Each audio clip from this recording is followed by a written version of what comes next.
Oh shoot, who's doing the intro?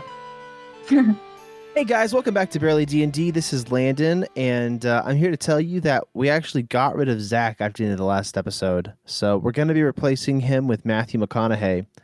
Does someone want to do their best Matthew McConaughey impression? All right. That's Matthew McConaughey. All right. We've got his twin brother, Matthew McConaughey, as well, as you heard. And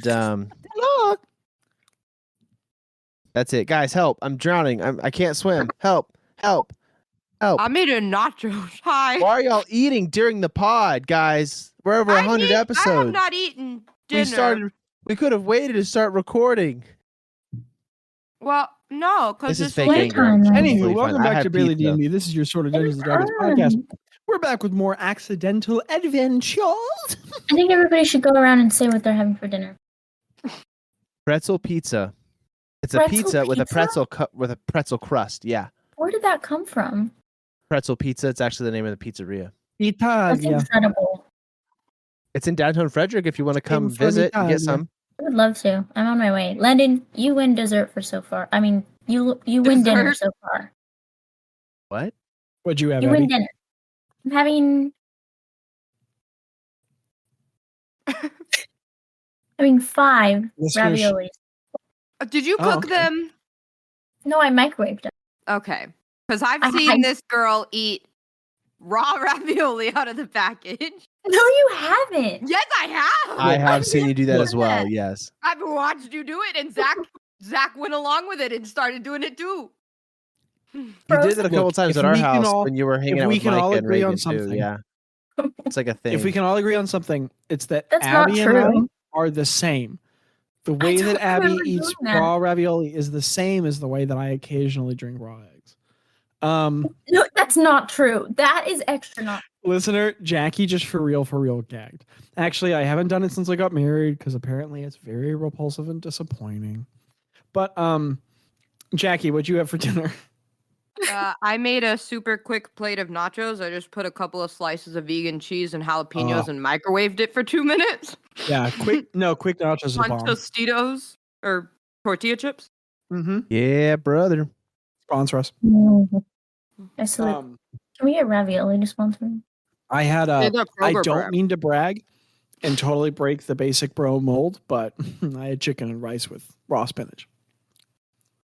So, but actually, it was pretty good because I make pretty good chicken in my life. He's makes going Craig total- mode. He's going Craig mode. Oh, he's going a little Craig mode. Anywho. Yeah. So, anywho, we'll call that our letter question. Oh, wait, no, I have the letter question. If your character, what was your character's most common dinner before joining the Fun Guys? Dude! Oh, no. Carly. And who's Actually, the I- DM NPC? No. Wait, wouldn't Okay, it have to okay. be Tello though, since it was before joining the Fun Guys? Oh, no. Ro, what's yours?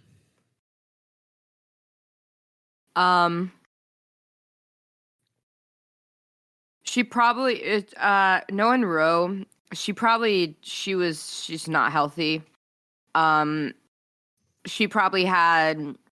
I guess she was in Port Lisbon last, so whatever bakery, she would just go get like pies and pastries and stuff her face. Like her diet consisted about 90% of just sugary products. And That's then some awesome. bread. Half-dryads have wild metabolisms. And she doesn't eat animals. She's pescatarian. She eats fish, but she pretty much just ate sweets and ale. Sweets and ale. Cake and ale. Oh my goodness. That's awesome. Life of a bard, She has baby. amazing genes. The magic is a lot of what's keeping her alive. Yeah. Because that's like the recipe for kidney failure there. The So, biggest role play I have is having the high metabolism of Ro. That's my biggest fantasy. Jackie, inspiration. That was awesome. Lando, what was Boz's average? Boz Section loved to to crank. roster. Bob, you threw me off, Zach. Oz would love to grab a Zen and a Monster and hit the day fresh. That's what his meal was. A Zen. A Zen and a Monster. What is a Zen? Don't Abby, you know what a Zen is? Yeah. don't reward this, Jackie. Don't.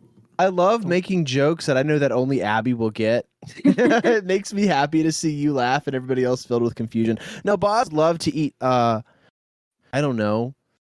They ate squirrels. They ate a lot of squirrels there. That's like easiest thing to catch. The squirrels are dumb there. So they eat Okay, well, squirrels. I guess I have to canonize that. Yeah. Um, When we're going there, you'll Isn't it have to weird eat squirrels. talking to animals but eating some? No, they don't talk to squirrels. It's a rule. It's the one animal they don't talk Because to. they're so stupid. Because they're doing. They're idiots. Yeah, they're so dumb. in the Lost Lands, they're just sitting around like, okay, squirrel, how's your day going? And then the squirrel's just like, well, let me tell you about everything. And then they go, oh, forget this. And then they start eating them. Do you have games on your phone? That's what the squirrels say all the time. Greta. You're implying that toddlers are stupid. Toddlers are very stupid. Yes. Greta? Greta's meal, before she joined the Fun Guys, she lived with the hags. So she wasn't the cooking hag. So, she just kind of ate whatever meat, whatever soup, whatever, gruel. Like gruel, and it's like porridge, but like This for- Whatever This you brings ate up should an definitely interesting not point. be it's like gone. the chef hag would make like gruel, but not grain. Do you know what I'm saying? It should be like gruel, but Greta doesn't really know what it was. She would eat the mystery things that the hags fed her. Sometimes they were very crunchy, exclusively crunchy. Sometimes there was no texture. This Besides brings up a mushy. really interesting point because, first of all, this really helps with Greta's constant characterization of somehow still being excited about hardtack and fish because she was eating so awfully for a couple decades that her just taste is just bottomed out. So everything's thrilling now. But also, this brings up a really interesting point because Greta is very much a person like the hags. However, this is an interesting aspect of how keeping Greta with them must have been a whole lot like keeping a pet, because the hags can just eat like rotting things and dead things, maybe some people, and Greta needs like food to live. So the hags probably for so many years had to be like, oh, it's time to feed Greta again. And they'd have to be like, What do we get her? Someone would have to sit down and like druid craft some fruit or like, do some magic to make some grain. And they'd have to sit there and be like, we have to feed her again. They'd be like, why is she going so slow? Why? She's like really droopy today. And then they'd be like, did you feed her yesterday? Did you feed her the day before? What about that? And then just realized that they didn't feed her for some time. And Greta's long survival and traveling in the wilderness, she probably did catch and make her own food rather often. But yeah. Noms would probably be a mix of one of two things, and one of them is very sad. So when jobs were good, and either she had done a job for someone or she had successfully stolen and hawked something, she would probably eat the best food she could get, especially fine breads, considering that she liked to bake in the past. She'd probably eat the best food she could get out of like the sides of kitchens at restaurants, because there are probably a lot of places that she's not necessarily welcome or doesn't want to go in.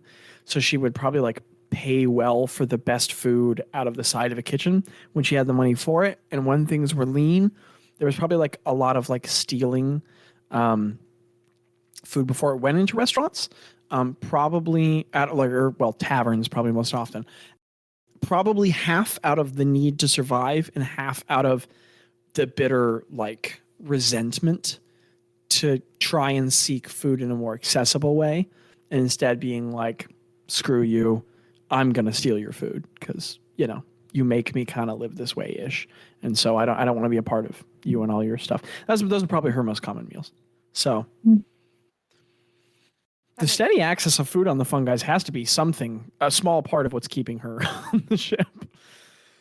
But anywho, oh, I thought Abby had a point. She was just agreeing. This is another episode of the Accidental Adventures from my note-taking nerds. It's a level 10 adventure. The date is 3488. PP colors are on 22. 22? 22? That's your birthday. I love that me and Abby were both like 22. I accidentally said the date and I wasn't supposed to. Dang it. It is the 22nd. Okay, but your characters don't know that. What's funny is Zach puts the characters in a forest where it's impossible to know the time on their birthday. That's great. That's all whose Zach's birthday? fault. Was Not, I about to skip your birthday? that's all Zach's it's fault. your That doesn't birthday. have anything to do with our choices. Whose birthday? My birthday is, I think, the 22nd. But Of Is it College called Ron? 22? I'm checking. I feel really bad if I almost skipped a character birthday. I don't have them all memorized. I'm trying so hard. A lot of papers. Give me one second. Okay, anyway, I'm gonna move on. You guys Don't worry. this is episode, well, okay, but okay, Abby. Do you have your notes? Because I'm about to say the title. Yeah. I'm preparing It's not my you for birthday. Oh my gosh. Okay, It's cool. Abby's birthday. It is episode 103. I'm still trying to wrap my head around the fact that we are in the 100s. Holy crap. This is a big campaign. Episode 103 of the Accidental Adventures Visions. Ooh. Ooh. Big. There's going to be combat. Are you serious? No, Yeah. I wouldn't title it Visions if there was combat. Combat in our minds. I would have leaned further into that, except Mind that I think it combat. would have kept freaking everyone out. Okay, so we're just gonna skiddly dop hop into it. Fun guys. You stand happy. You stand 100 feet away from a wellspring. And the whole party just stands there in the perfect peace and the stunning beauty at the edge of the wellspring. A couple things to note before we get into it. There are things you all are taking in passively from your environment. Boz, one of Yeah. the things you are noticing is that your apiary is reacting near the magic. Well, actually, hold on. Let me be a little more specific. Everyone's magic, everything is magicking and reacting. Every magic item is thrumming, and there is cyan, like cerulean. Oh, it's lighter than cerulean. Like a turquoise light spilling out of the hilt at the edge of Star Splinter. And as Craig like slits it up, like pulls it out, the gemstone in it is just glowing vibrantly. Ro, your lute, as you're sitting there not playing it, the chords are like reverberating. And occasionally, like if you even just touch the chords, you'll hear them play notes that you heard when you played like some small portion of the old song. And the magic is just reacting to it. Boz is glowing brightly with like 10 feet of light, as he is now just filled with magical item as a part of his anatomy. And Boz, one of the things you notice is that the apiary, its colors are brightening and almost reflecting in the waving patterns. So as the wellspring, as like a band of colored magic will lift up and swing away, as like a blue band lifts up, it's constantly shifting and changing tone and hue, but as like a band of light will lift up and dissipate, the like waves of the bees inside the apiary will like mimic it. And it's like the colors of the wellspring are washing over the apiary's surface, but a moment later than true reflection. So at first you think it's just the light like being caught on the glass of the apiary, but the light will dissipate and the reflection will remain on the apiary. And it like moves past the edge of its cubic shape, like the light is bending around the opposite side. And I mean, you guys have a ton of magic items that are reacting positively and powerfully, and all of you all are magically implicated and affected somehow. And every ability you have, every sense, every magical connection is heightened, and you feel like the world has more color, and it's just everything is intense, and it feels good. And you stand before what you have learned to be one of the natural arcane sources of all magic and life in Yalabrin. A powerful, potent source of magic. You can feel its intensity. You have reached the destination you all sought together for so long.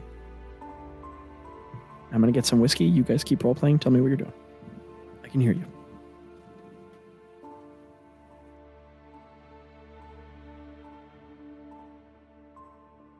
Or not. To be fair, I can't force you. It's I don't have that power. Ro, Abby, you are muted. is there still flowers around you, Landon? Ari was everywhere. What did he say? Did he say flowers everywhere? I don't know what he said. It sounded like so. he was speaking German.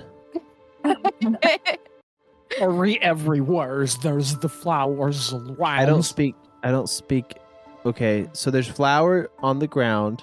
I pick one up. I'm gonna go up to you and like touch the flowers on the ground Yeah. and then touch you.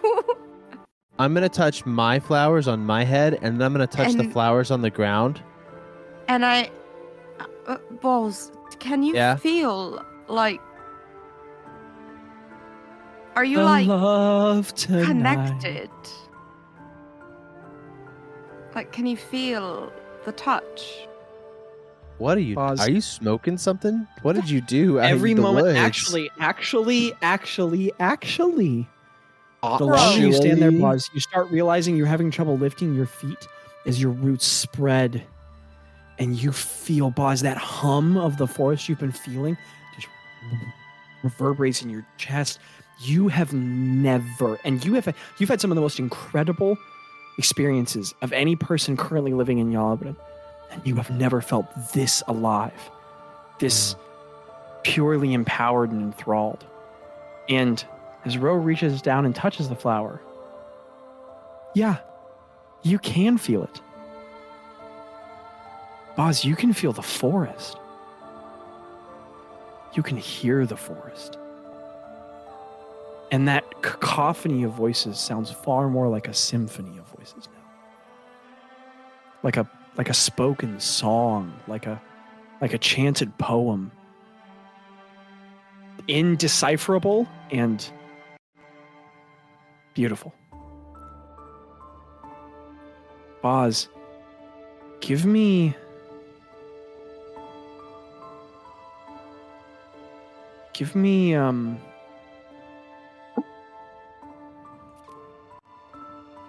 me a wisdom check at advantage. That is a natural 20 Oh, plus wisdom. A wisdom check? No, just straight wisdom? No, I want to pick a proficiency thing. I'll say either Arcana or Nature, one of the two. That's a 29. wow. Holy crap. That is extremely fitting. Boz. Like seeing something on the horizon. Like just barely hearing a sound. Real quick, I'm You sorry. can- It is Yeah, it yeah, is yeah, midnight yeah. here, and somebody's driving up the driveway. Let me go check out what's going on. Do y'all mind doing something real quick with somebody else? Well, yeah, girl, do it. We'll come back to I- you. Oh, he left. Yeah, he just straight up left. I hope it's Since Um, I can't, we'll come I back will. to that. I will be right back too. Since he's doing that, I gotta go. Okay. I This will has been be a right thrilling shift. No, Abby, I'm this is sorry. suddenly our responsibility. What is I'm Greta sorry. doing? I have to go wash my hands. I'm sorry. If you're gonna do it fast. What you doing, Greta? Greta's gonna walk towards. We're like 100 feet away. Yes. Yes. She's gonna like walk very, very slowly towards the wellspring. Okay. It's very tricky that none of the other players can react to that choice. Sorry, maybe I have different choice in my mind. Okay. No, Okay. I'll lead with That- I trust you. was the only choice that I had, but I was like, maybe I can have different. Do I need to have a different choice in my head? Can we? You can totally do that. Can we do something else first? Something else that like everyone else doesn't need to react to? Like anything like personal or present? I don't know. I really want you to just be able to do whatever you want whenever you want, but I also need the other players to be able to react to what people are doing Can we with the Take a wellspring. break and wait for Landon? No, because then that makes things very complicated in editing. Mm. Let's do this. Craig stops for a second.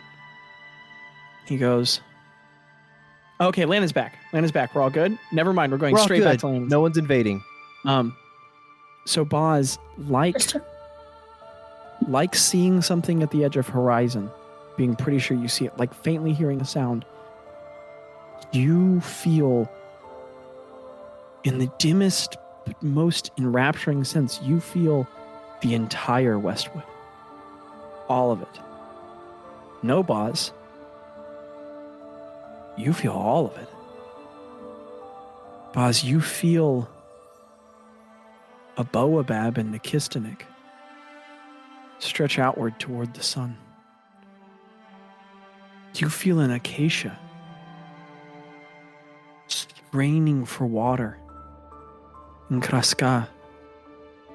You feel the stillness of a stonewood tree in Hashas. You feel the shift of mixed grasses under wind in Zillium. Baz, you can feel Agba. You can feel all of it from here in the faintest way.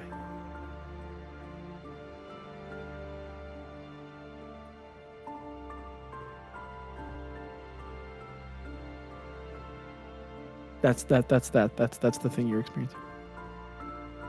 I think it's overwhelming. I don't think Boz is saying much at all right now. I think he's kind of glazed. I'm kind of glazed over. And I'm just kind of going, yeah. I want to reach out and like touch whoever's near me to see if they can like feel it too. Like I'm like who reaching do out you to touch? somebody just like with like a glaze. Like I'm just like, I'm not touching them. I'm just reaching out my hand towards anybody who wants. I grab his hand because I was messing with the Okay. flowers. Sure. So you reach out and you touch his hand. Craig just goes and grabs your other hand. And then Craig goes like, okay, this is weird.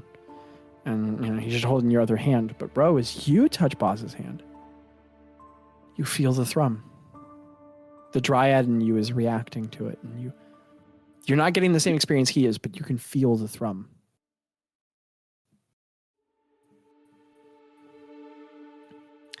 Craig stares at the wellspring for a while, and then he says,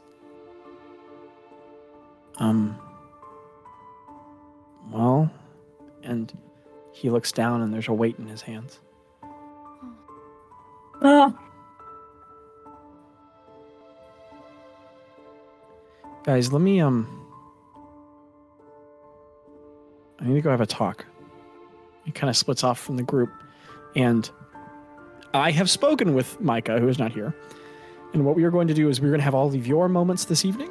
And then next time, in our next episode, we are going to go back in time to this moment with Craig and Craig's other possible moment. And you're going to have both those moments with Micah.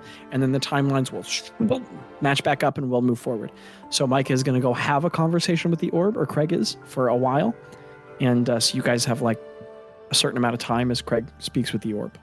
You can have more role play, or you can just say, we stand there in awe until he returns. Up to you. We stand there in awe until he returns. Well, Or I do. Azro is still holding Boz's hand after a few minutes. She says, it's It's like the most beautiful song.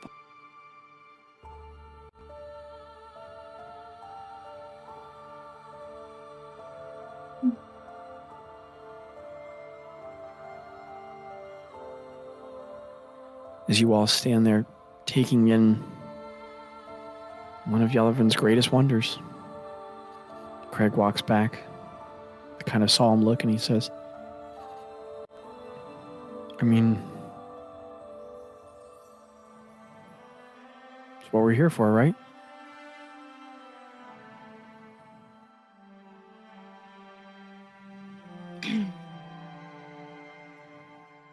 Yeah. Can I start walking towards it? Very slowly. If you'd like to, because everyone else can react. Okay, so Greta kind of breaks off from the group and starts walking toward the wellspring. Like very slow and like very slow. Like each step is like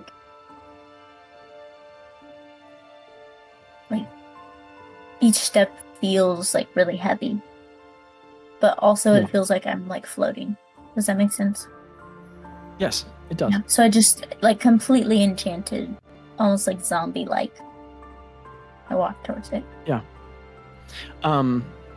As you slowly tread toward it, Greta, it's fine if no one does. No one needs to. I'm just giving anyone else the opportunity. Does anyone react to that particularly or not? Like what Craig said?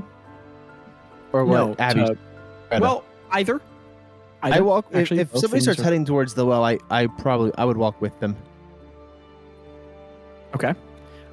So then I'll tell you what happens. Hold on. I need to open a document real quickly. Sorry, I should have. Great, I'm kind of scared. Maybe. Oh. No. It's just this other like notes thing I have to have prepared. Sorry, 1 second. We're like 100 feet sorry. away from it, right? Like I'm not gonna walk into it. I just want to like walk. Girl, as you're close as I okay. can There's without gonna be no crazy sudden without surprises. I just had to fall and open I up something to drown. reference for a detail. And then Greta died. No, give me a second. Okay, hold on. There's this other like tiny detail thing I had to have ready that I forgot to have up. So as Craig says, like, this is what we're here to do, as if in silent agreement, or perhaps of her own accord, Greta begins treading toward the wellspring. Boz follows.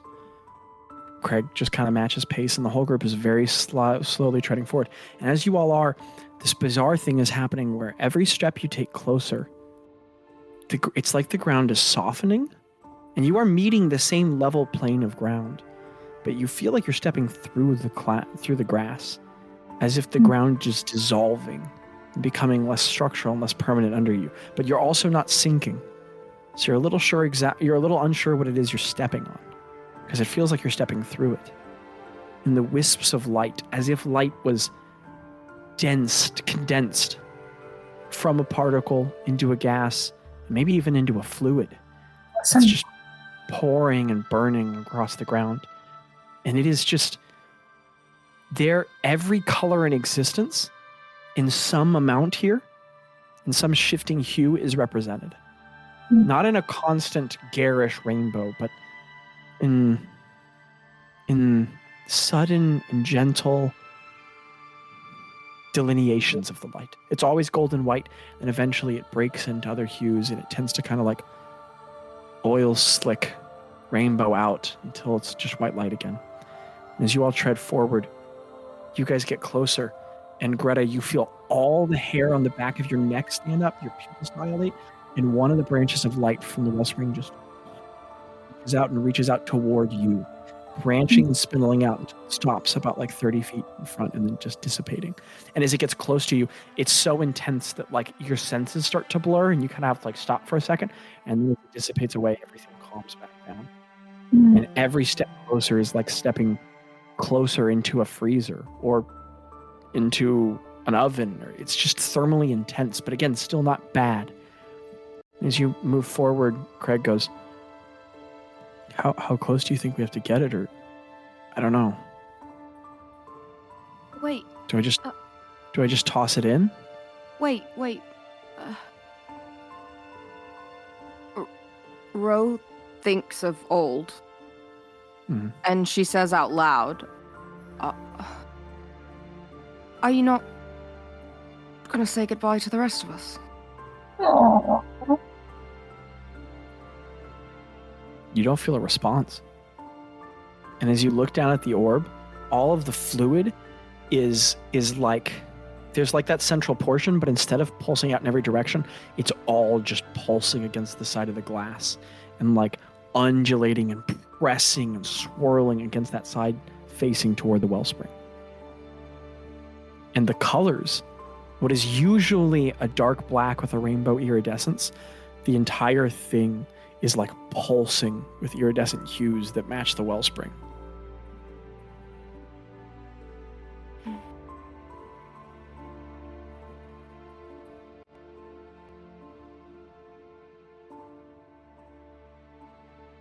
Greg goes, well, okay. And he walks up to like 20 feet away from the wellspring. I follow As he Craig. puts his hands down. My fault. Okay. As he gets about 20 feet away, he puts it down on the ground and he just goes, bye, I guess, buddy. And he rolls the orb and it goes until it just gets kind of swallowed up by the light. And as it reaches close, all of the light tendrils sweep up toward it, and then they like lift it up off of the ground. And as the orb is lifted up, all of the pulsing fluid inside stalks outward, and just like it's like it crystallizes in a moment up against the sides of the glass orb in just rainbow hues. And then it's like those begin to melt like they're being superheated, and the orb gets lowered down into the light. And then the entire wellspring just pulses with color. And then Craig goes, okay, I don't know how long that's going to take or how that works.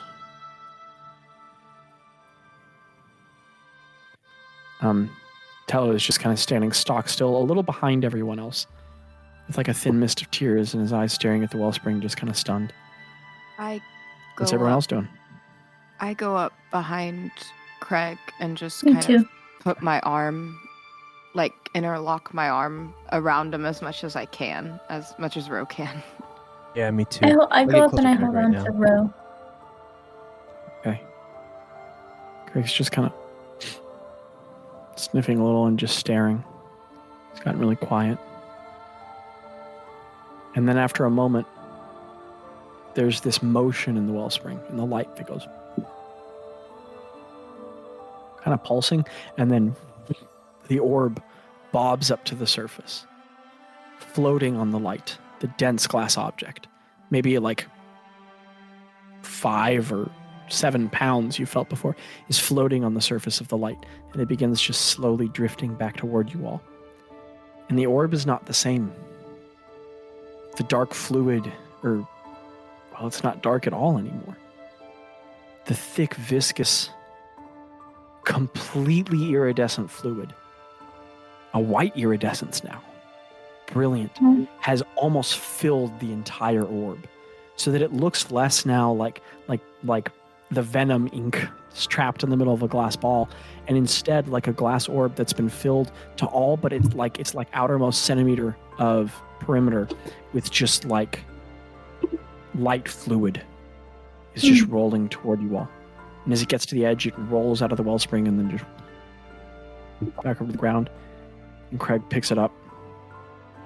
The fluid isn't pulsing like language anymore. It's just continuously moving. Craig just nods and puts it in his bag to the side.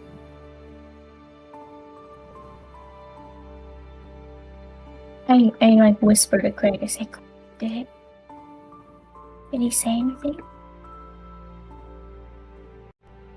Craig looks at you and says, well, we're definitely going to have to wait until the player who actually plays me to come back to say something, because I'm, it's, yeah. Zach Craig? cast metagame. Dude, Zach has metagame. You're always so smart, Craig.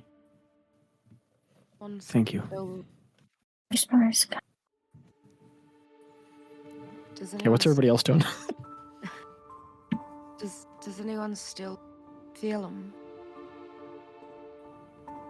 Don't. I don't think he likes me anyway. I don't. There's like a pause, and then all of you all hear in your minds at the same time. I'm not gone, I'm just enraptured. I still need you to take it to the ocean. And then What ocean? there's nothing Any else. ocean? There's no other response. Wow. DM, did he say enraptured? Yeah, he's enraptured. Okay. I Yeah. didn't know if he was enraptured or if he had been. We've been raptured. I mean, which of those two do you think I said? I honestly wasn't sure. It could have been either. It could. Yeah.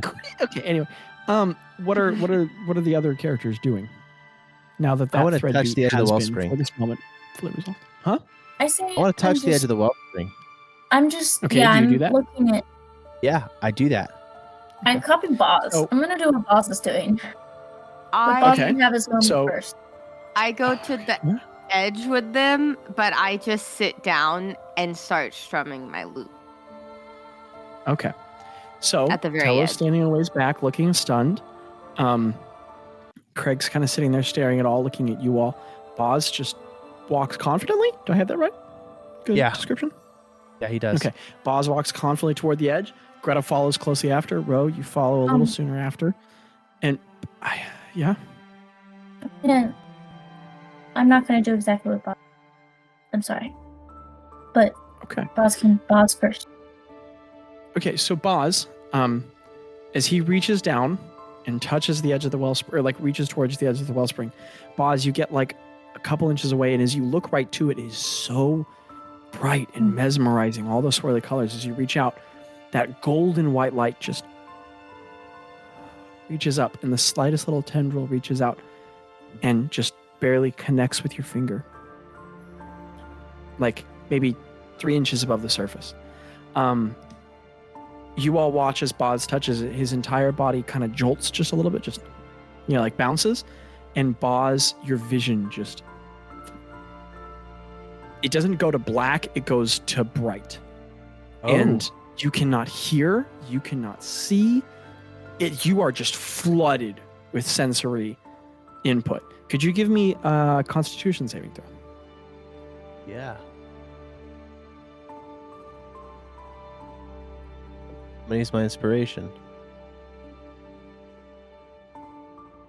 That is an 18, a natural 18. Okay. Erase my Um, inspiration now. You all watch as Boz like kind of shocks, pulses, and as he sits there for a moment, you all watch all of those little crystalline fragments around across his body kind of shine for a moment, and he like stalks still, and then he just falls limp and just. Oh no! And as he falls down into the light, his body just kind of like half of him is disappeared beneath the depth of the light, with like kind of like his left shoulder sticking up. You can see like half of his face bisecting him, and Boz is just fully unconscious at the end at the edge of the wellspring. Wait, like in it? Halfway in? Half Or in just it, at the half in it, edge? yeah, Oh. half in it. Craig goes, Boz, and kind of like runs up toward him. What's everybody else doing? I'm gonna look to Ro and I'm gonna be like, should I drag him out? Should I leave him there? What do I do? Tello kind of jogs forward as well. I don't know. I guess we should make sure he doesn't fall all the way Craig in. runs up and just pushes Ro out of the way, and like kind of starts like shaking Boz's side and being like, Boz, you okay? And Tello kind of like runs up. Do I hear them? We'll get to that in a second. But at the sorry. moment, you are not conscious. But we will get to that. As everyone is gathered very near to Boz, the whole wellspring kind of like quakes and shakes, and a wave of light just sort of reaches out. And as it reaches out, it gets up near the edge near all of you, and a bunch of light just waves up next to you, and I need both of you all to give me Constitution saving throws. Both of you Oh, all. I yeah. love that term. It's a little magnetic at certain distances. Oh, goodness gravy, guys. I'm gonna burn my inspiration. Me as well. I got a That's a good 3, idea. but don't tell the DM that. You should burn the inspiration. It is a little better, not too much better. Can I guide myself?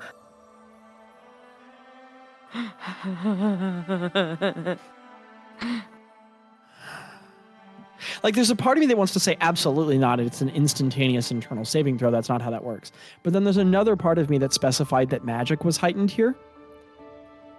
That's So true. I'm going to say guidance does not apply to saving throws, never has. But in this one specific instance, I'll actually say that it does. Because, like, magic is heightened, and it is a deity protecting you. So, yes, I'll say in this one instance, you can utilize guidance. Because I did specify that Okay. all the magic was heightened. I'm sorry, I forgot that you can't. What'd you get, Ro? A 14.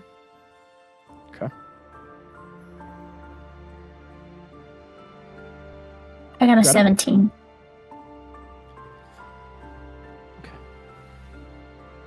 Okay, let me make a couple rolls. Scary. Good. Boss always Um, going and touching things. Hey, life's too short Keep- not to touch all the stuff you can see.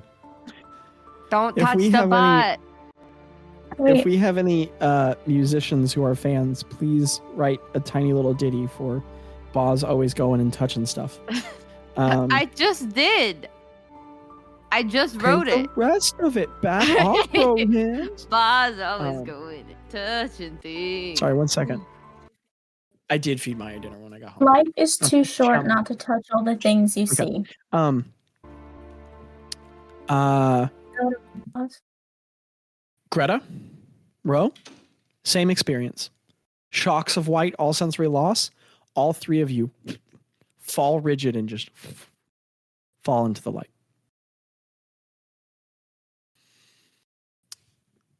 Greta. Well, let's open with Boz. He was the first.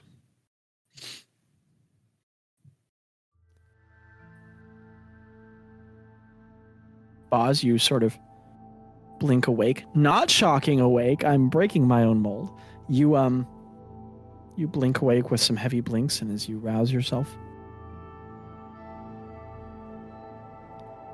you kind of like you're waking up to green strips of something occluding your vision from every side. As you blink through, you realize that like you're on your side and that grass is covering your vision. It's all around you. It's fairly soft. And as you sit up and reorient yourself to gravity, you're sitting in like a field. And grass is kind of all the way, like as you sit upright, all the way up to your shoulders. And it's like a thin, soft, flexible reed.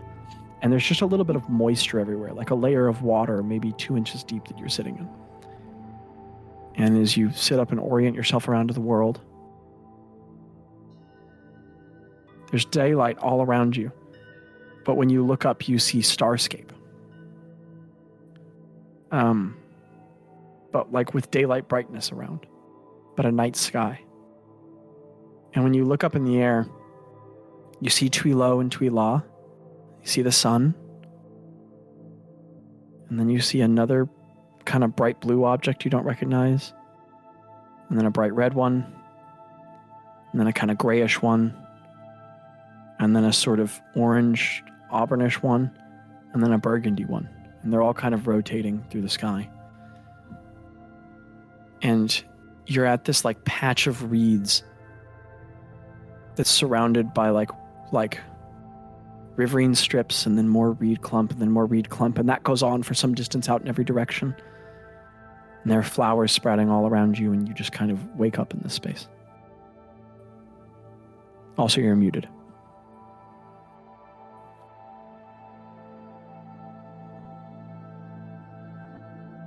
Are my friends there, or am I by myself? You appear to be alone.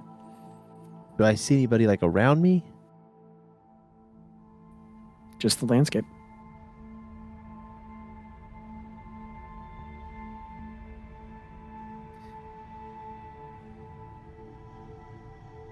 kind of sit and I wait. I assume that people are going to come after me.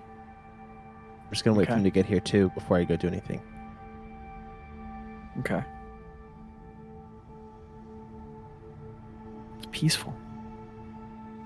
Some wind moves from an unclear source, and all the reeds dance with it. You notice now that there are white flowers budding every so often, standing up on thick green stalks, with a kind of like triangular shape to the stalk, sprouting upward every so many distances between the reeds. And the water is very, very, very blue-green certain distances away. Like maybe there's greater depths of water in between the reed patches, or perhaps it's shallow. It's hard to tell. I You're step there for a into the while. water. And, After a Okay, while, I'll you step rise into the up. water. okay, you rise up through the reed and you take a cautious step. And as your foot penetrates the surface, disrupting the fluid glass, it presses down a certain distance. Oh, it's not that deep. It's like wet soils. Here, you're not wearing any shoes. It's just your bare feet. And you realize all of a sudden that you're not in your adventuring gear. You're in like attire from home. A couple of simple vestments woven from different like kind of like plant leather fabrics.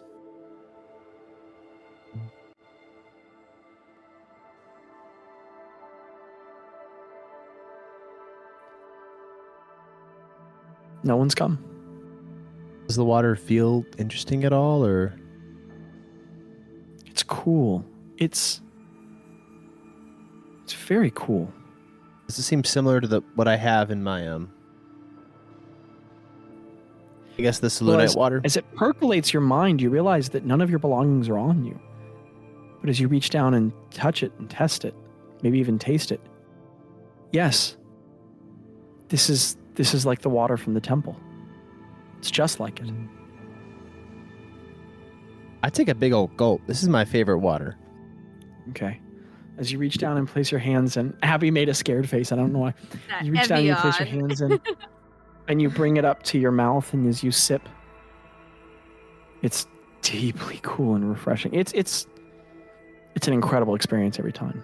And as you look up from drinking, some of the water falling away from your chin and down your chest, and the next reed patch over, there is sprouting a very large, broad flower with kind of like, it has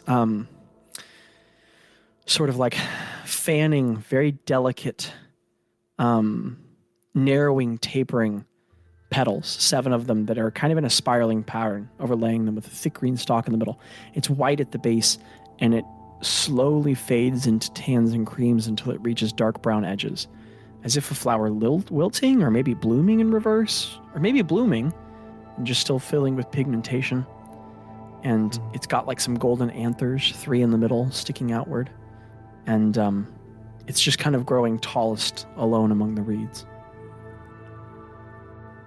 I move closer to it. It's not deep water, right? I can just like walk. You take another cautious step and you tread safely through it. It's shallow. You walk over the next reed patch. Reeds can be hard and sharp, serrated at their edges, but you recognize these all as very soft as you pass through them. And as you walk closer to the flower, you see flickers of color at the water's border. Golden and colorful until they rush over the reeds in a wind to the middle, and then the flower alights with golden flame of light that at the edge of every tip burns into different rainbow hues, slowly, a gentle fire, just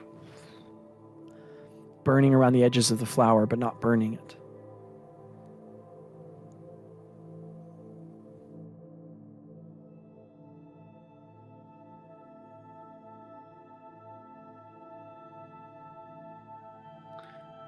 Ro, you awake. You feel moisture around the edge of your head, around your face, over your neck, over your whole body. You are entirely wet and submerged in water, with just kind of your face and part of your chest, your knees sitting up out of it.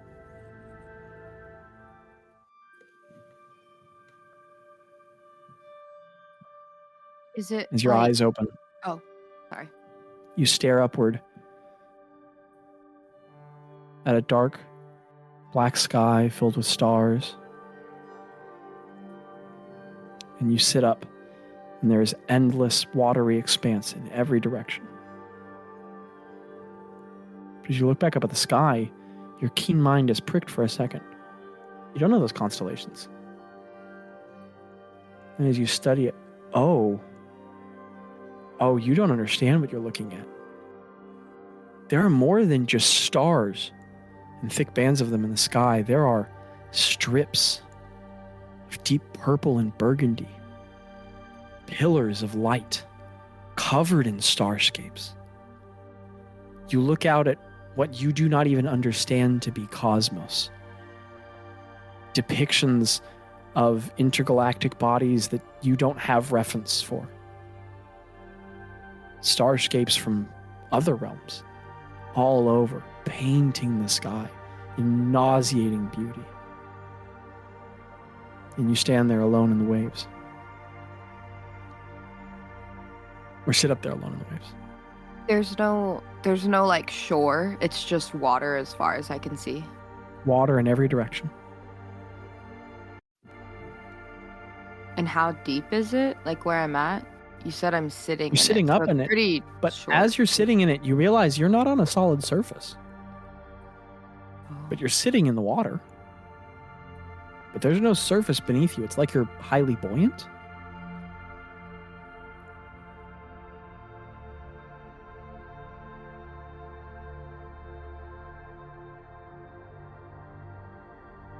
I'm listening. I try to like when you're floating on water and like when you were a kid and you want to go like under the pool, and so you want to go down under it, and so you like push up so that you can try to like submerge yourself. She does that. Okay, as you push yourself down, you beneath its surface.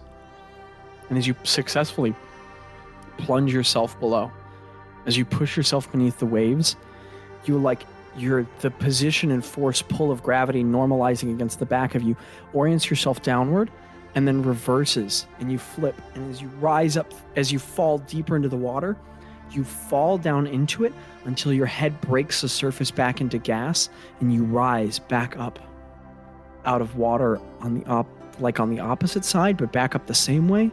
But now you look up at a different starscape you also do not recognize.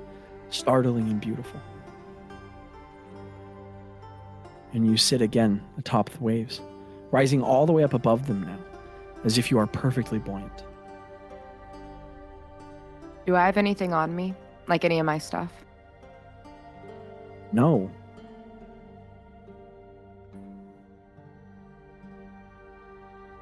In fact, you are fully naked in the space.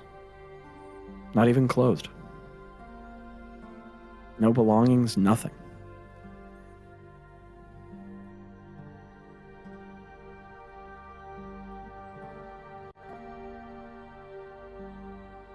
I stare up at this sky for Starscape.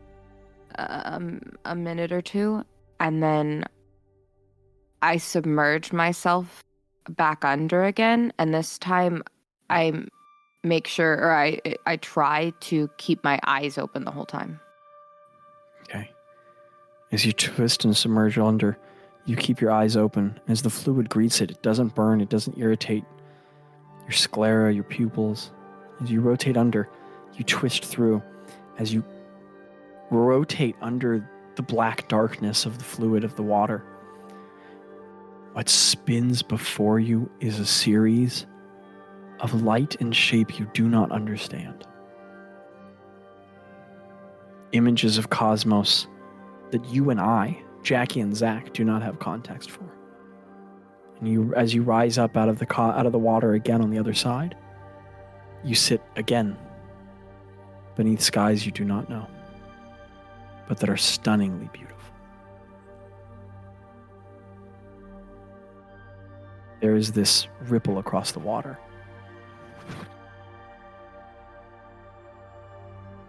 And then again from another direction. like a wind. But your keen ears pick up on a tonality.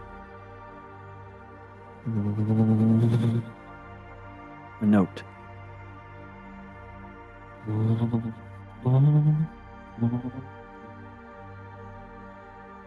Dang it, I really need this sound to come through. I'm going to lower my mic sensitivity. Give me a second here. Okay, I'm going to try this.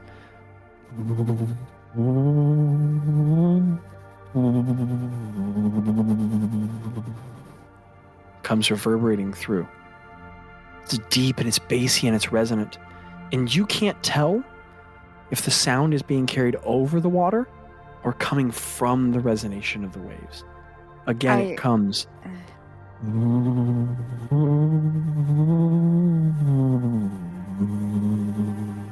It sounds like the reverberation of 1,000 cellos speaking tone and tune all at once.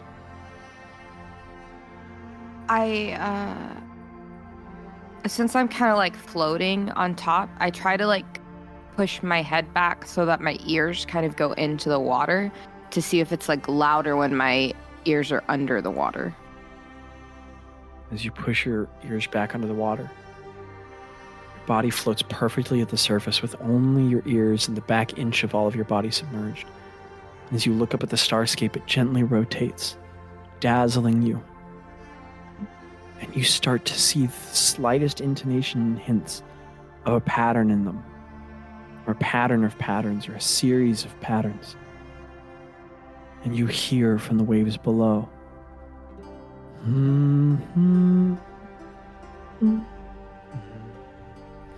But it sounds like it's being played from a near infinite number of instruments.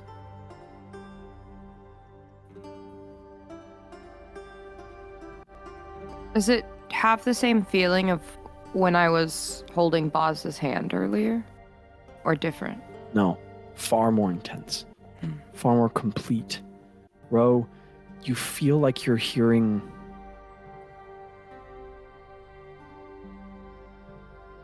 a complete melody. A melody lacking nothing. A melody lacking so little, it's like you can't find the ends of it.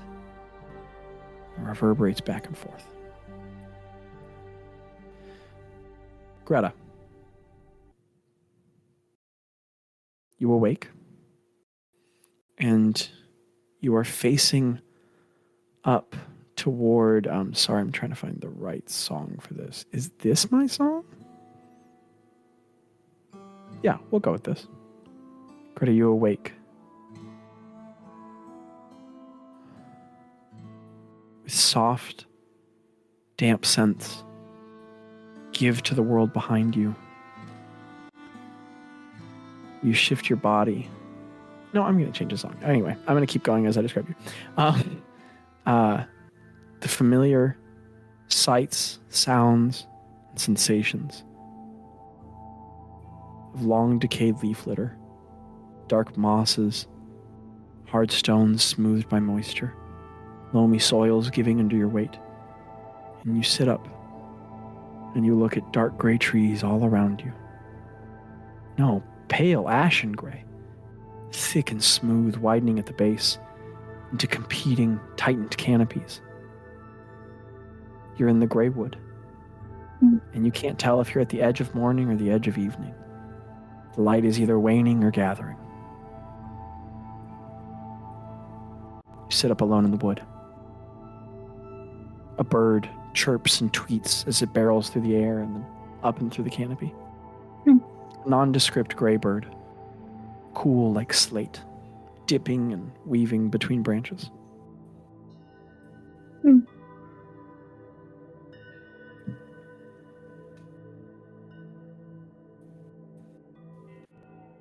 Go around.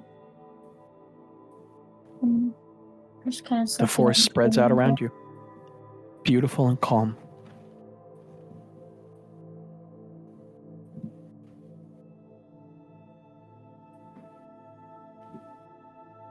How does my body feel?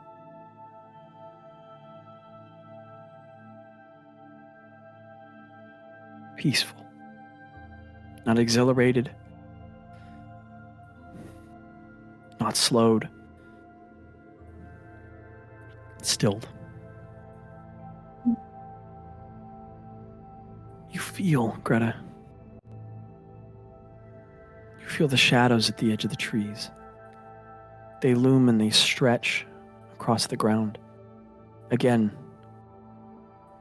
you're not certain whether or not the light is coming to abate the darkness, or if these are the last children of the dawn, slowly giving way to a night that's coming. And the tension of all that this place has been to you looms not far beyond. You become aware of how constricted the light is below the thick canopy. How much depth there is to the shadows of this place. How far into them one could venture.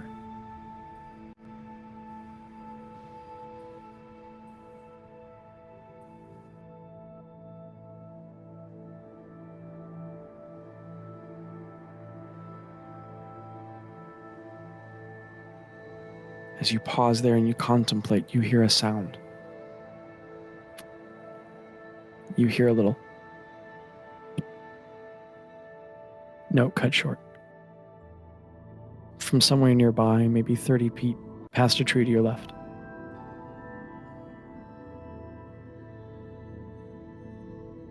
Can you make the sound again? It's like a snapping of something. Like a And then twig? like a stifled, yeah, kind of maybe, but it's a little more forceful, quicker. And I can't make the right sound, but think of a note so high that it's like a bird makes, just kind of being quickly cut short. And go and walk over towards it. Okay, as you stand up and round a tree, your eyes are greeted with a sight you had completely forgotten and immediately recognize. There's a simple snare, sort of Y-shaped branch cut at the elongating, connecting stem, connected, just sort of very crudely nailed down into the base of a tree behind it, with the middle of that branch pulled backward tight on a twine, bending with the green root, and just a sharp point down. And there is a little small mound of like crushed beetle carapace and some seed that's connected to just a little wood slit, a little panel, a little shaving. Well, shaving's too thin, but a little thin panel of wood that connects to the string. The bird has landed, depressed the plate, released the sling, and the simple arm has come down, and the bird is pierced, laying on the rock. Dark red blood is flowing out from beneath it, and it's only half moving, flapping its left wing unevenly.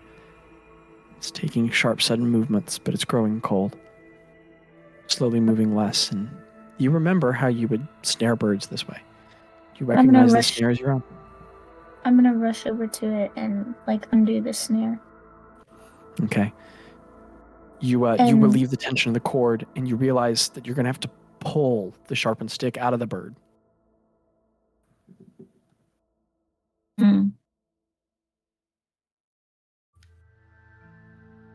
Okay, yeah, I do so. Okay. Its body is very fragile and gentle, and as you depress it, you just pull the sharpened stick out, and the bird sort of twitches suddenly, and then grows very still. And dark red blood pours out. Can I feel for a heartbeat? Put your hand on it. It feels cold and still. You remember this. Songbirds die quickly. I like lay it down. I'm on my knees, and I just lay it down in front of me and just bury my head in my hands. Like dig my palms into my eyes. There's blood all over my face now. You smear your face with the rapidly cooling fluid that grows warmer. Pause. You stand before the flower, light and golden fire. Before the flower? The flower that's on fire. Hey, let me I'm sorry about this. Let me test something really quickly. I'm going to take my other earbud out because it's telling me I'm running out of battery. Can somebody talk or? Beep off, beep beep beep. Okay. Hello. How do Switch you hear us? Voice setting to speech. How are you Okay. doing? Okay, can somebody say something? Pepperoni? No, I'm not hearing it. Sorry to interrupt my own situation, but there we go. Okay. There we go. Okay. Are you guys getting any feedback from my mic from the computer? I don't don't think so. Okay, sick. I'm just gonna play it out loud because my earbuds died. But anyway, sorry, Boz, you're before the burning flower. Okay.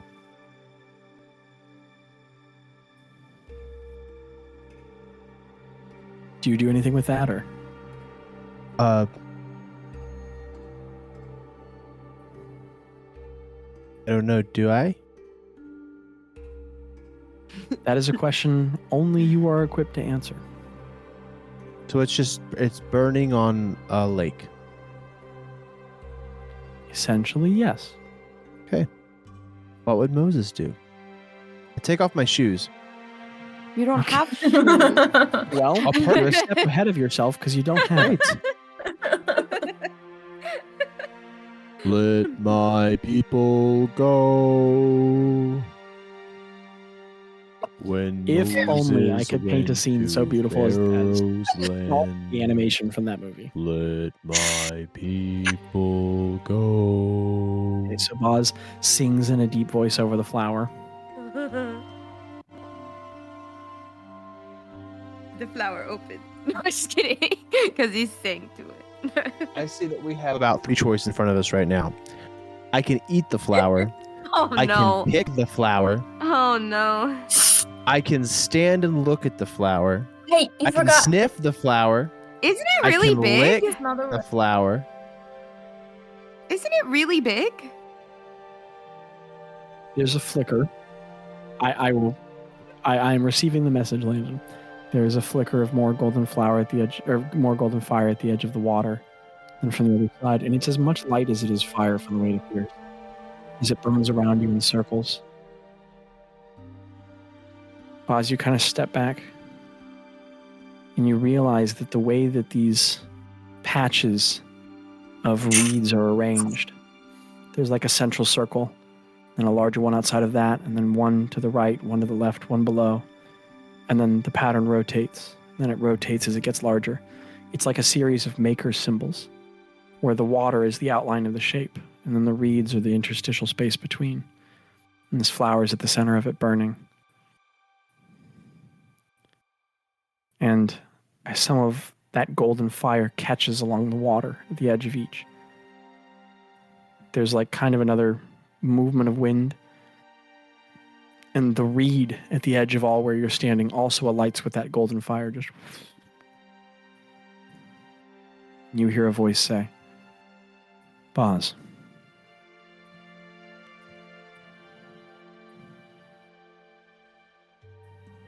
Hello? Hello. Is it coming from the flower, Zachary? Kind of.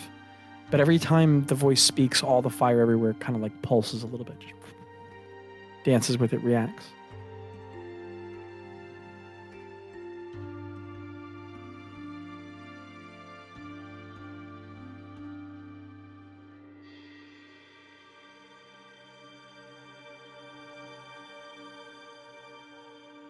Does Boz say anything else? Sorry. I'm It's okay. It's late. No, I just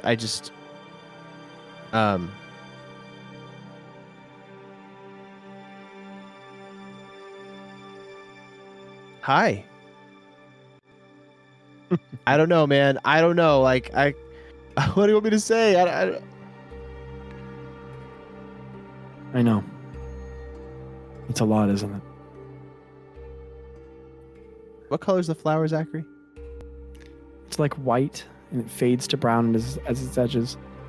But as the fire burns on it longer, that brown edge is starting to turn kind of gold. It's like instead of burning the flower up with the heat, it's changing it from the heat, changing its color. Oh, And the voice comes again and says,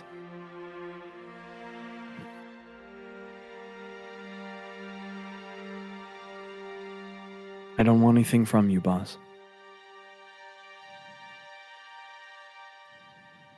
Just to speak with you. Okay.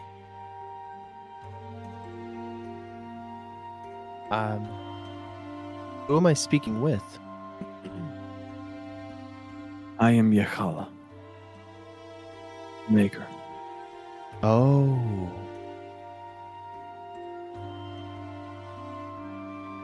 And you want to speak with me? Yes, I do.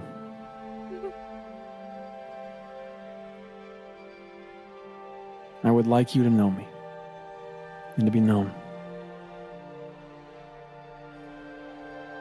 That's why I've brought you here.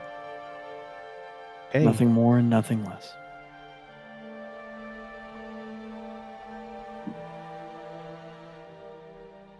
Well, it's nice to meet you.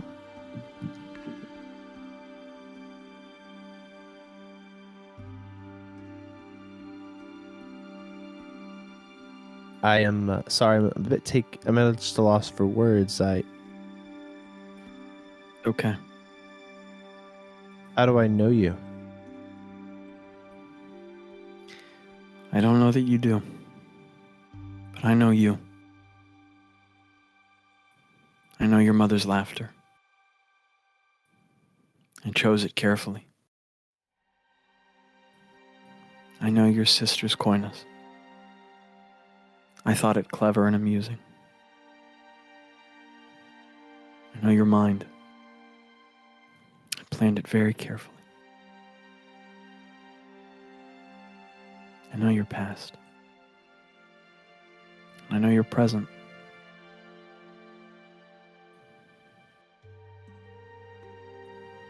I know your tears. Moreover, I have count of all the ones you have not cried.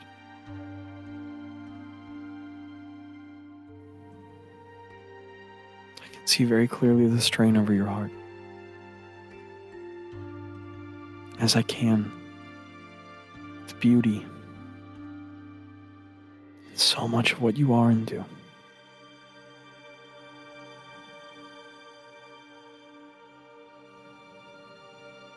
I've always known you. But I also understand that that's not very helpful right now to you.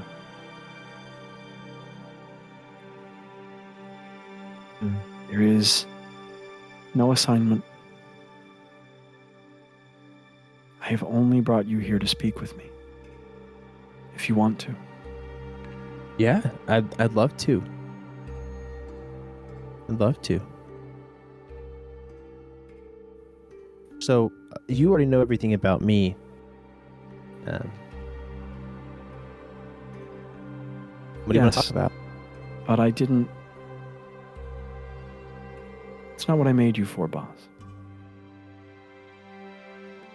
There is a realm far from this one. A place of perfect function. It orders the other realms, orients them as a gravitational plane, creates a balance of relationships. Within it is my child, Semechanis, a perfect deity, without imbalance. And that it functions there, with near to you countless progeny. They do not hurt, they do not fear, they do not hope, they do not want. They are made perfect in their function. And what can easily be mistaken as imperfection in the circumstance and shape with which I have made you is the freedom for which I made you. The choice. I'm able, boss. Able to alleviate your every pain. Able to break the ever help. But I did not make you for crystalline choicelessness. I made you to choose. I made you to love, to be loved. And there is only love, only relationship with choice. I do know everything about you, boss. But that does not mean that if you have something you want to say, that I don't want to hear it. I enjoy your speech, and I gave you a mouth to speak.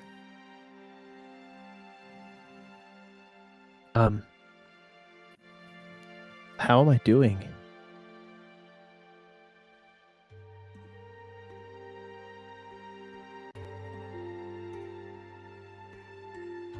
Are we doing the right thing? I don't know. There's been just like an intense amount of pressure recently, and I just... Yes, there has.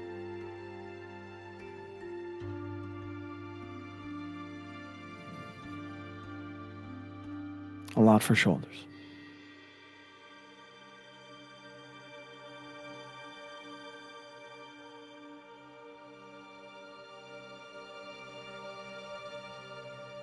What do Well, you I feel heard- in your being?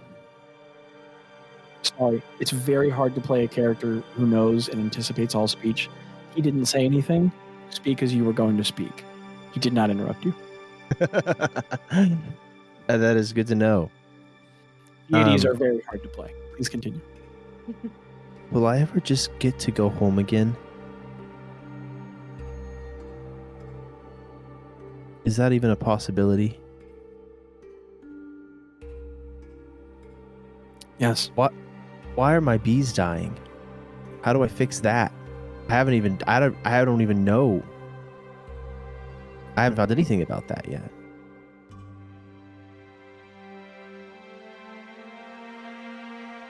You can return.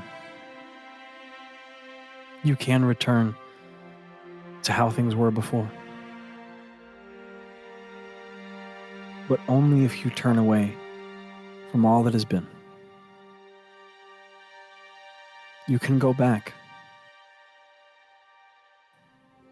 But only if you turn away from what you have learned and what you have seen. If your foe is defeated, your hopes are granted. Even when you return home then, you will not be going back to what was before. You're changed already. And even if it were perfectly the same, you are a being, not a doing.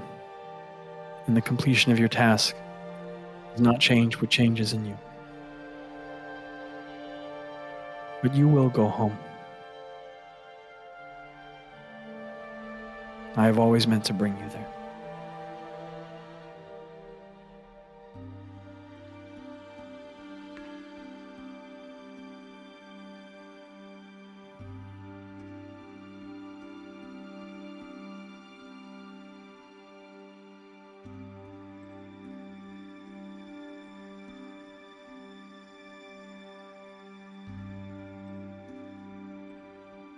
Is there any hope of even like doing what we're trying to do? Yes.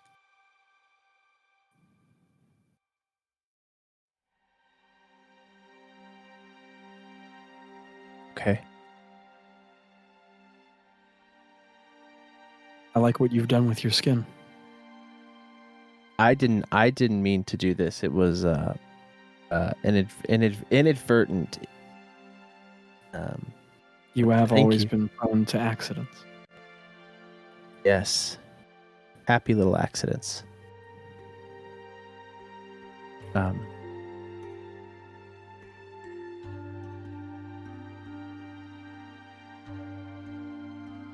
oh, man.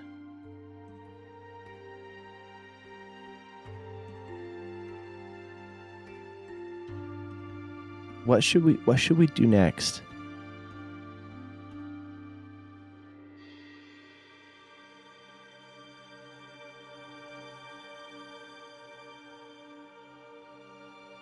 Another bit of that golden fire licks up over the grass, gets closer to you, travels up your arm and warm.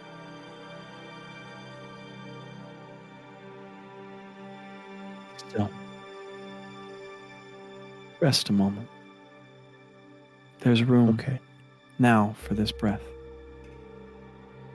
Okay. When tomorrow comes, you can face it. Okay.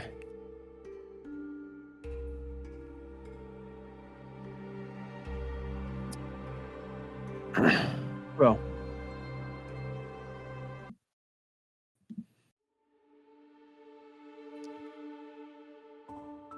hear the tune and the rhythm.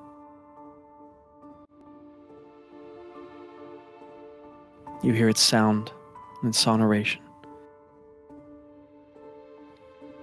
And as it resolves, it fades into a silence. A silence that does not feel like an absence, but feels like a resolution. Every time you hear the old song finished, it's more than a specific tune. It's much more than that. It can sound like many different, but every time what portion of it you can take in completes, it is always impressed upon you what you have heard, and always beyond any faculty to perfectly replicate even its portion. You have not forgotten it, but it is simply more than a single thing to remember. And that silence that follows as you float there is both filled with ache to hear it again and laden with the satisfaction of having heard it. And on the wind of that reverberation across the water comes a voice that says,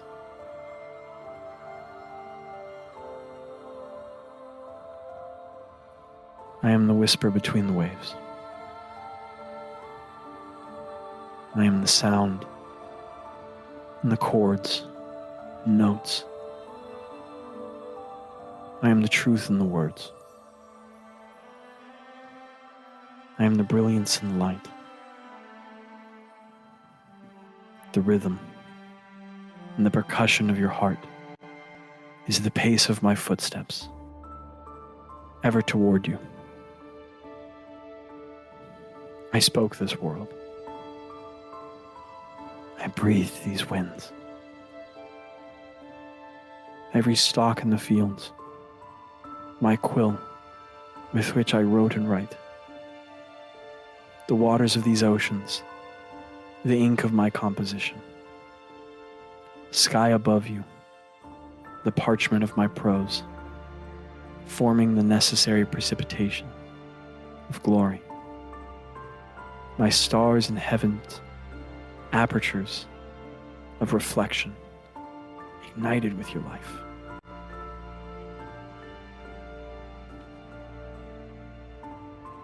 But you, I touched.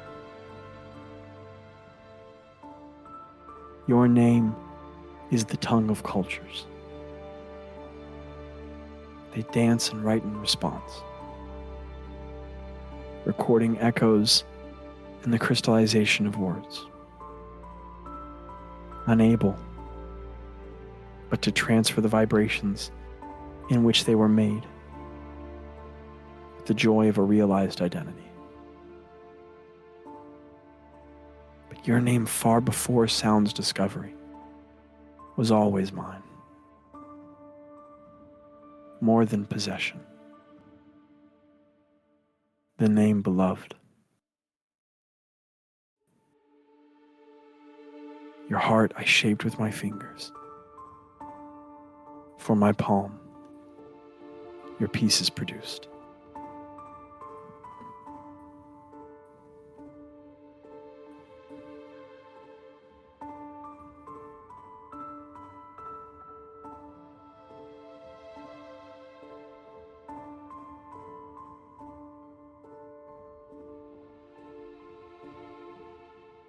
I think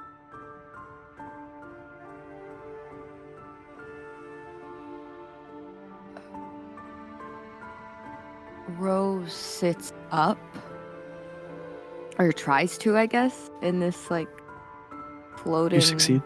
water. You succeed.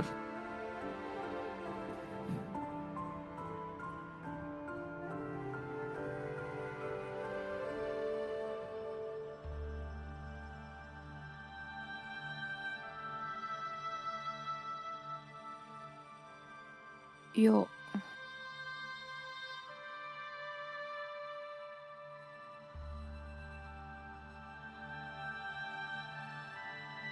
you don't you, you don't sound like I expected.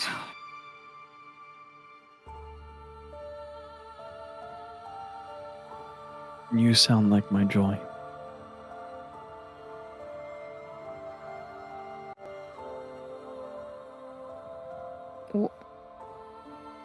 What is this place? Are these are she's like looking up at the stars. Are these heavens, or I'm not satisfied with one painting. I enjoy to continue to paint.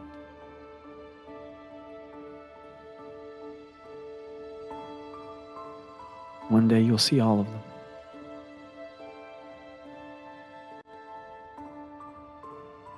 are they like us? Like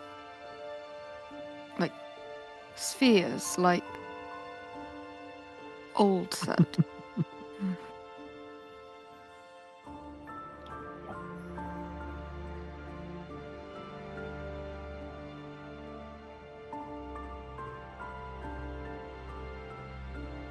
I'm pleased with you.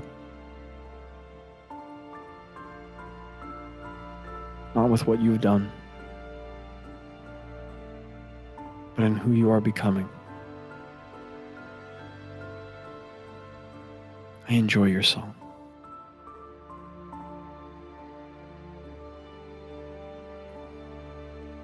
Did all of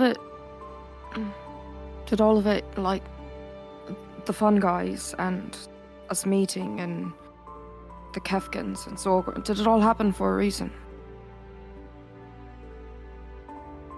Much more than a reason, Ro.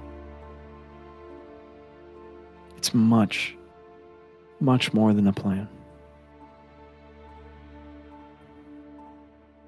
I'm not satisfied with linearity. Control is shallow.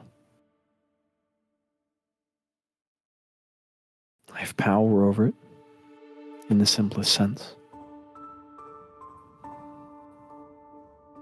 But I enjoy the song. The time it takes is worth it.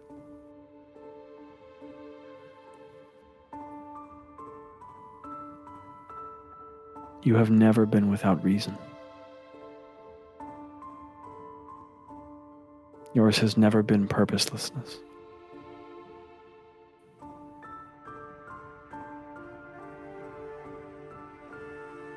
Your song is a beautiful resolution.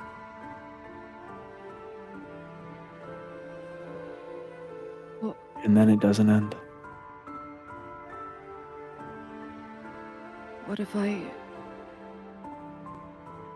just want to stay here and listen to your song over and over again?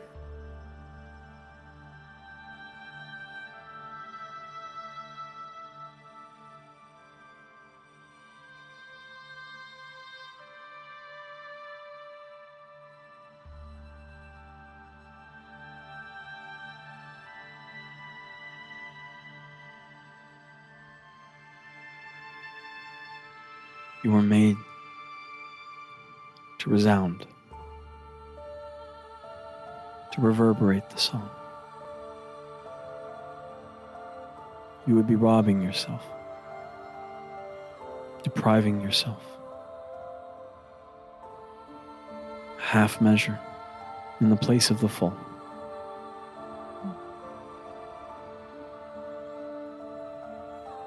The journey is a part of the destination.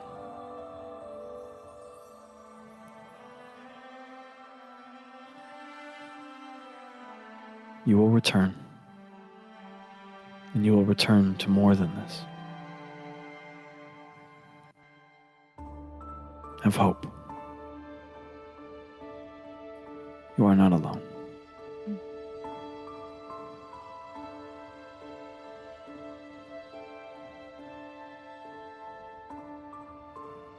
I love you, Ro.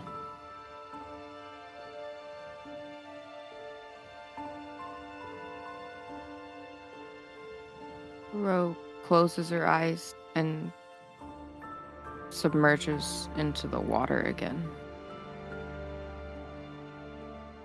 And I think she doesn't say it out loud, but she like thinks it in her head. And I don't even know if she was even talking out loud anyways. But Greta.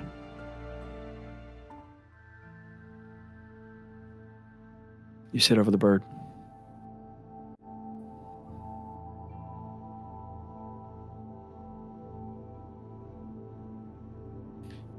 As you blink, and you open your eyes and look down, the bird has sort of crumpled up a little more tightly. The muscles losing to the tendons as they're no longer shocked with electricity.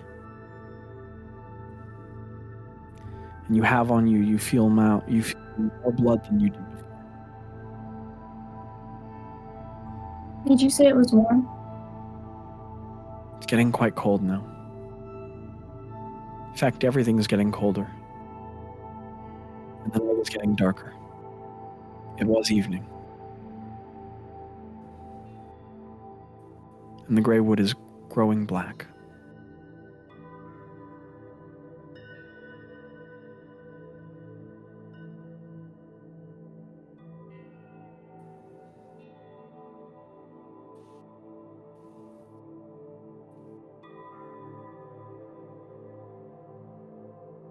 What do you do?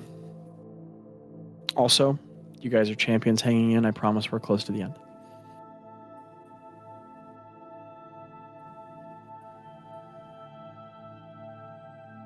Curl up. I'm gonna like disassemble the trap and like throw it off to the side or whatever. Make sure that it can't hurt anything. You disassemble it. And then I'm gonna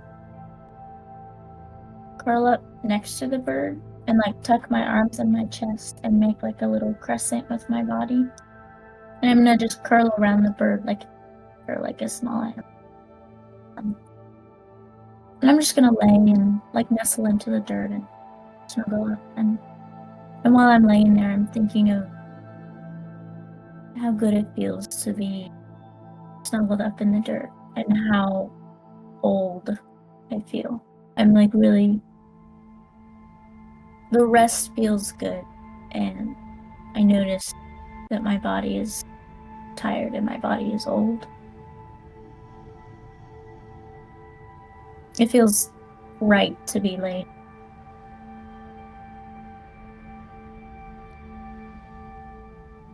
As you begin to fall asleep, Greta,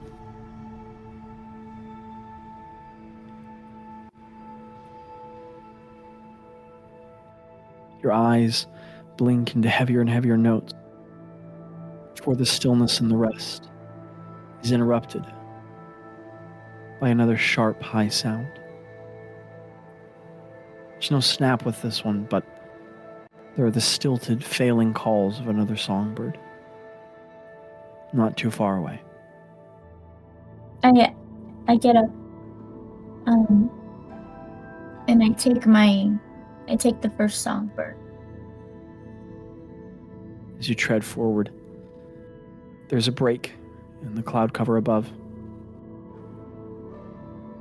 And at a slightly awkwardly, naturally raised rock in the center of it, there's a bird with a similar wound to the first, though no apparent trap nearby, bleeding from the center of its chest.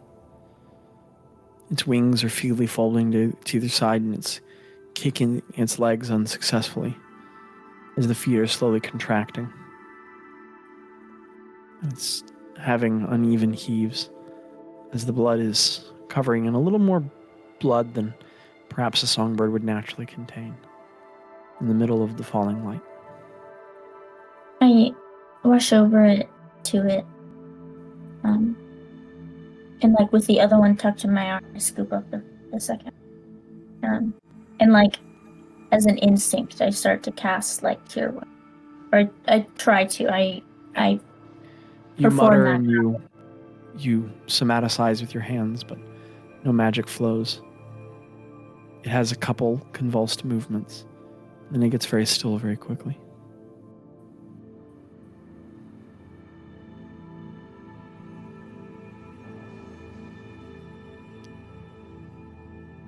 Soundlessly, a leaf drifts down and touches your forehead momentarily, kind of falling into your forehead and then down your nose, drifting from the branches up above.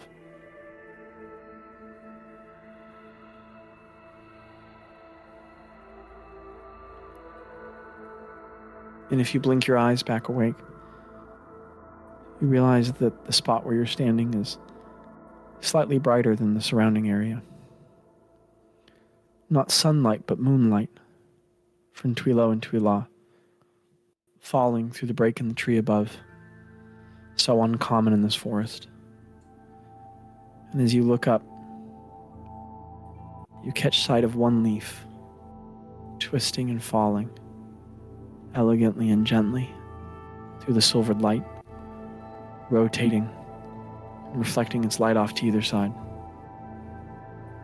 before falling down into the center of the stone and resting in the blood. What does it look like? You what? What do the moons look like? What do the moons look like? They're right next to each other in the sky.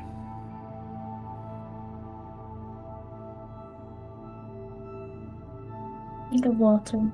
I think of Tello. I think of Ro.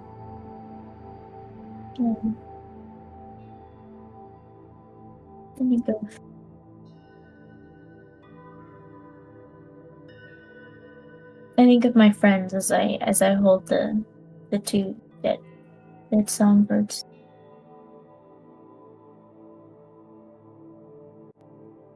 It's still and quiet. And then you feel a measured pulse, very soft, push in your hand. And if you open your hands and look down, the first bird is rotated over. Its wings are awkwardly pushing against its shoulders as it sits up in your hand. And it flits very quickly up onto a shoulder, chirps a couple of really sharp notes. And the blood is still stained all over its chest. In fact, falling down it, still bleeding. But where it flies, it sprinkles little bits of blood. Circles a couple more times. And it goes and it lands on the rock and picks up the leaf. And it flies away, bleeding across the forest.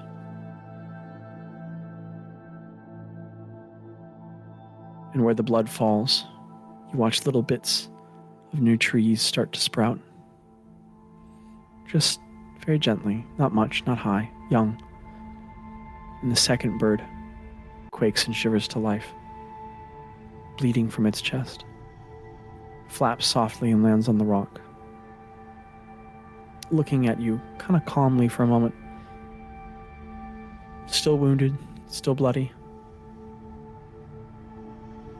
It sings a couple of beautiful notes, and then it flies right up and out of the hole, out of the canopy, and into the night sky above. And a voice just gently whispers,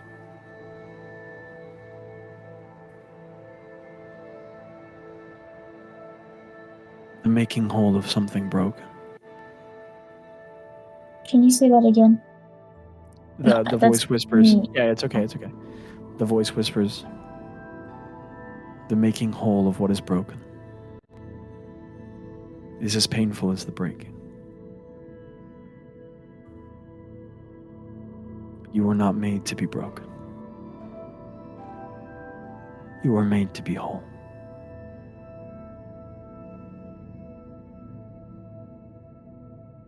And you will be. But There I will be like rest. And then there will be beauty.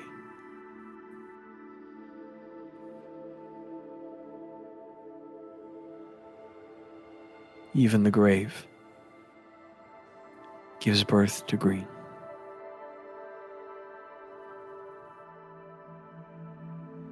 And slowly but surely, the moonlight begins to filter through the branches all across the gray wood.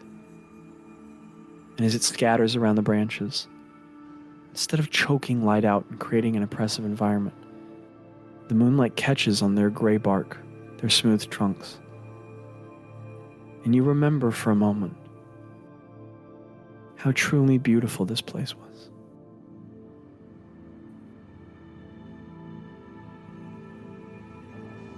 Pause.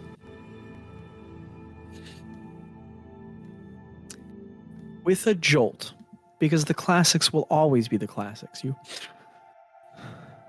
out of the bottom of the wellspring, and you are sitting up in the clearing in the Westwood. Congratulations, Landon, you the player I'm addressing directly now. You have survived your Constitution saving throw. Wellsprings are highly potent sources of magic, so I'll go ahead and reveal this card now. If you fail the saving throw when touching any source of pure deep magic, if you fail it, you die. There are no death saves. The force of Arcana is too much and it kills you. All 5 fungi have passed. Importantly, Craig rolled a 3, but his modifier is so big, he just survived anyway.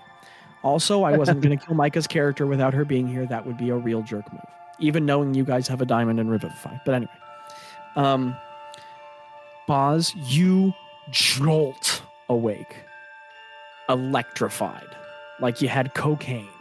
You are up, my man. And as you sit up out of the pool of light, all of your friends are unconscious around you, and you feel an intense rush of energy and life. You feel this rush because you are levels 5 through 10, and you have survived touching a wellspring, which means that you gain a level. You're now level 11. I would also like you to roll 4d4 for me, Landon. Okay. Were we only level 10? You were level 10. You are now level 11. You have gained an entire level. Got it. Which in 44 D&D you is said? a pretty big deal. 4d4. Yeah. 3332. Landon, you may of course roll hit points by gaining a level, and you can handle that off screen. But this amount has been permanently added to your hit point maximum. As having survived the deep magic in the wellspring has permanently reinforced, transmuted, and grown your physical body. As you have increased, you will gain all the benefits of being a level 11 druid. However, you also gain 2 ability score points. You may either spend 2 in one place or 1 in 2, as you would with any usual ability score increase. Now, there is an important caveat here. With regular level ability score increases, you cannot increase above 20. If you wish to with this, you may increase an ability score to a 22, if you so desire, or you can spend them in other places. Perfect. I think I am. I'm going to increase my wisdom to 22. Boz, you have a wisdom of 22. That's plus 6, right? Plus 6. You have a plus 6 modifier. Greta, you jolt awake at the edge of a wellspring. Ah! Also, I would like you to know that as the person who manages Tello's sheet, we need to meet separately because this will apply to him as well. Okay. You jolt awake, infused and filled with power and energy. You Can do I this. have a taste Sorry? of blood in my mouth? Can my mouth taste like copper? You have a taste of blood. A reasonable, non-Zorgramy amount. And you feel this jolt of energy because you have gained a level. You are now a level 11 cleric.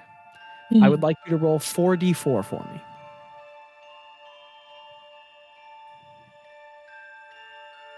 It's a 4. Wait, Holy crap. no, sorry. I was rolling a d6. I'm gonna roll a d4. I'm gonna start over. Please roll a d4. That's 2. That's a 2, We'll get to it, so Jackie, that's don't 4. That's a 5. And that's a 3, so 7. Your hit points maximum Pretty good. permanently increases by 7. You also gain the ability score increase. Happy day for me. Ro, Okay. you jolt awake at the edge of a wellspring. Okay. Power fills you as having survived the DC. Also, I explained to them, having touched a fundamental source of deep magic, the power is so intense that if you fail your initial Constitution saving throw, you just die. But you succeeded it. So instead of dying, you gain a level. Terrifying. So you are now a level 11 bard. You will gain all the benefits associated with the class. And I would also like you, Jackie, to roll 4d4 for me. Listener, players are furiously writing on sheets. Or searching things on the internet. My hit die is a D8. Also, Lando, yes, 4d4. Landon, as we had discussed, you may replace the polearm master feat. The next time you level, you're leveling now, so you may replace the feat now if you so desire. Okay, I rolled an 8. On your hit points? Wait. We re-roll ones, right, on hit points? Oh, always. Okay, I Yes, if re-rolled a you 1 roll- and I got an 8. That is awesome. Landon, So- how many hit points are you at now? I have 96. You're in the 90s, dude. What'd you get on your 44 I have roll? 68. A Holy total crap. of Nice. Abby. 10. You rolled what? A total of 10. That is almost the maximum you could. That's excellent. That is your permanent hit points increases by that. You have 10 more hit points. Now, I obviously, got 11 on my roll. It was crazy. obviously, Jackie, as a level 11th bard, you also gain the hit points from becoming a level 11 bard. So you may do that as well. Also, Jackie, you gain 2 ability score points. You may either spend them in 2 different categories, or you may spend 2 in 1, just as you would with a regular ability score increase. You're getting this from the Wellspring. Guys, we got 6 However- level spells. Abilities, you all have 6 level spells now. Ability score increases from the Wellspring are not limited by the 20 rule. So you may spend hit point or ability scores in other categories, but you may also take a level 20 score and increase it to 21 or 22 if you so desire. What? Yeah, guys, Wellsprings and Deep Wells are big deals. There's a reason people fiend over these. Gets even crazier at higher levels. Swag. This is just cool and swag. Okay. Can I change my subclass, Zachary? Well, let's talk about that. Whoa! One last little key thing that needs to happen right now. Give me a moment. Oh, no moment. I have to do a little bit of toggling here. Just Toggling. Entertain the listeners for a moment, please. What is I your have a toggling? question. If you roll a 1 on your hit points, do you just get the 1 or do you get to re-roll You it? re-roll. Reroll. We Okay. reroll ones. I mean, the 44, it just is what it is, but your hit point, Yeah, but might as like well at we my always regular re-roll hit ones. points. because rolling a 1 freaking sucks. Yeah. So to clarify, when I roll my hit dice and then I add it to my hit point, correct? Yes. Thank you. I knew everything. This game is so easy. I Excellent. have 89 hit points now. Jackie, you're so strong. Okay. So I'm going to upload 2 documents to Lauren reference. I want to tell you some things before you look there, so please do not look I'm there gonna yet. look there right now.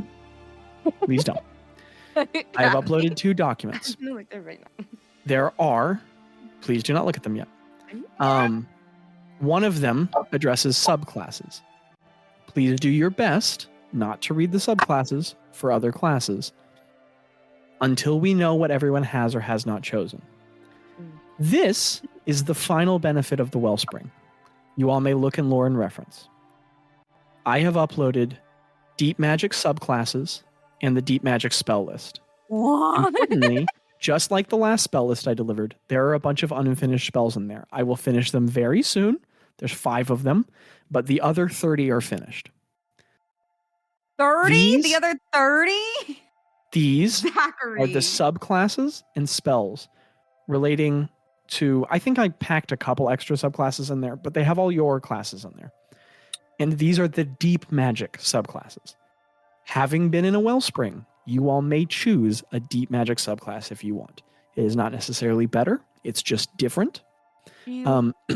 So you may, when you change to level 11, you can convert your subclass to a Deep Magic subclass if you want. In doing so, you may keep all of the spells you had before, but if you so desire, you also gain access to the Deep Magic spells. But you only get access to the deep magic spells If you choose a Deep Magic choose subclass. a deep magic subclass. I'm not Okay. trying to point you toward it. Yeah. Is story That's just- appropriate for everybody keep being what they want to if they want to? They do not have to. It is simply a choice if you want it. I am also very willing to talk particular deets with individual players at later times if they want to work out special finagly things, because I'm a very flexible finagly DM. I want to finagle. That's me. I want We to will- finagle. We will talk later. I Okay, kind of finagle. figured you would. We can I would talk a like lot to of finagle. details. But And- otherwise, and- everyone, sorry? I would like Okay. to finagle. But everyone, otherwise, that is episode 103 of the Accidental Adventures. Congratulations. You all are a level 11 party. Wow. And Abby, we will talk later about not only what to do with your character, but also what to do with Tello, because he will also take the hit points, the level increase, the ability score increase, and a possible subclass if you want. I think I Wow. forgot to put the rogue one in there, but we can talk You about did. that because I have one. Okay. I do have Okay. a rogue subclass, so we can Okay. talk about that. So we can talk about all of our options there. And next time when we come in, we will come in on Craig's moment with Old. Then we will have Craig's visions in the Wellspring. And then everybody will slap back to the same time and you guys can all be like, that's crazy. We're a level 11 pee pee poo poo. But that worked guys, well. that's Happy. the Wellspring. What is that? I have been gosh. sitting on that for as long as we have had a Yeah. campaign. Sure. Wow. Okay, it is very late for some people, that being Landon. So thank you guys very much for staying through this entire experience. Everything's about to get a lot less intense for a while. So if people need to miss some sessions or go to sleep early, everything's going to get a lot chiller for a little bit. But thank you guys for sticking through this arc.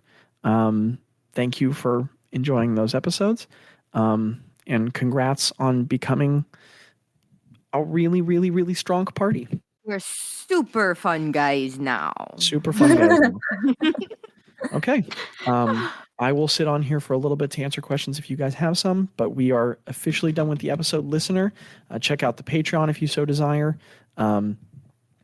Life is an incredible adventure. You are a very important part of it. Skibbity wap and dada. Amen.